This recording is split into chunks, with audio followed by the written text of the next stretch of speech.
Сәлеметсіңдер ме оқушылар? Бүгін біз сендермен тотығу тотыстану титрлеу әдісі тақырыбымен танысатын боламыз. Тотығу тотықсыздану реакциясы дегеніміз не? Тотығу тотыстану реакциясы бұл бізде электрондардың бір атомнан екінші атомға ауысумен жүретін реакциялар болады. Біз оны редукс реакциясы деп те атаймыз. Бұл процесте бір зат электрон беріп тотығады да, ал екінші зат электронды қабылдап тотықсызданады. Тотығу дегеніміз заттың электронды жоғалтуы болып табылады, ал тотықсыздану заттың электронды қосып алу процесі. Титрлеудің мәні мен мақсаты қандай? Тотығу тотыстану титрлеу бұл редукс реакцияларына негізделген аналитикалық әдіс болып табылады. Мақсаты қандай? Белгілі концентрациядағы ерітіндіні пайдаланып, құрамында тотықсызданушы немесе тотықтырғыш бар заттың концентрациясын анықтау болып табылады.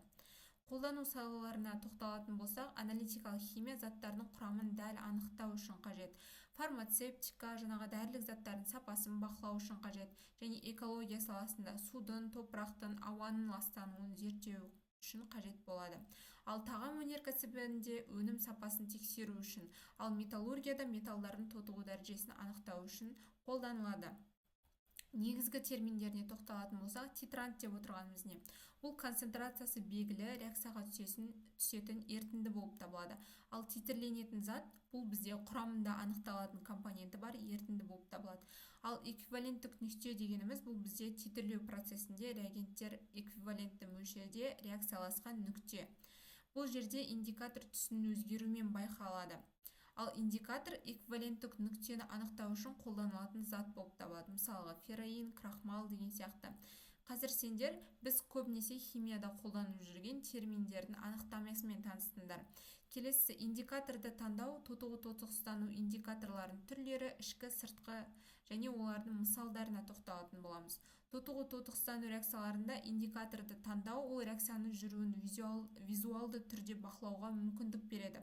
Бұл жағдайда редукс индикаторлар қолданылады. Олар электронның алмасуына, сезімтал және түсін өзгерту арқылы реакцияның соңын көрсететін болады. Ішкі индикаторлар. Бұл индикаторлар тікелей реакция қоспасына қосылады. Олар реакцияның жаңа барысында тотығып немесе тотықсызданып түсін өзгертеді. Мысалдар, ферроинді айтсақ болады. Тотықсызданған түрі көкшіл, тотығу кезінде қызылға өзгереді. Дифениламин қышқыл ортада мысалы күшті тотықтырғыштармен әрекеттескенде түссізден көкшіл күлгін түске өзгереді. Сыртқы индикаторлар. Бұл индикаторлар реакцияға қатыспайды, олар бөлек ыдысқа салынып, уақыт сайын реакция ерітіндісінен жаңағы бір тамшы тамызу арқылы бақылау жүргізіледі бұл кезде. Мысал ретінде, крахмал ерітіндісін айтсақ болады, йодтың қатысуымен жаңағы көк түсті кешен түседі.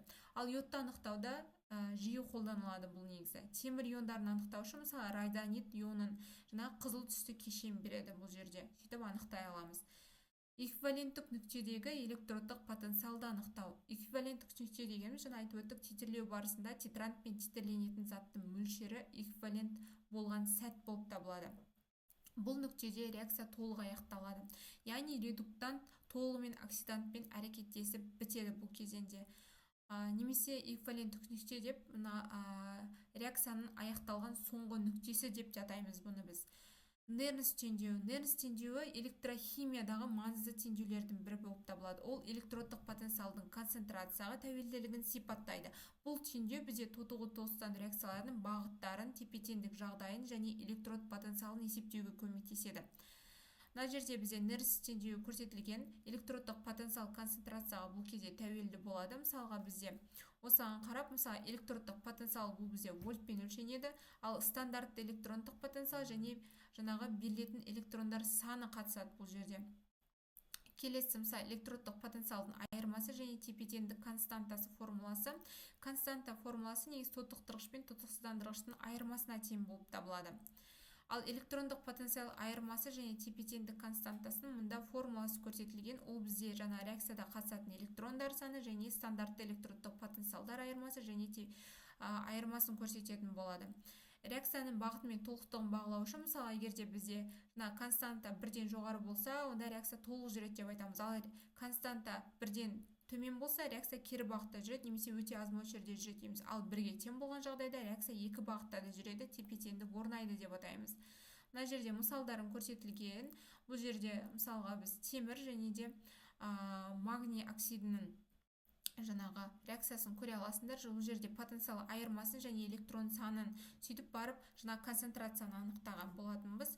Және қорытындылай келе бұл реакция өте толық жүреді және тепе-теңдік өнімдерге қарай қатты ығысқан деп айтамыз.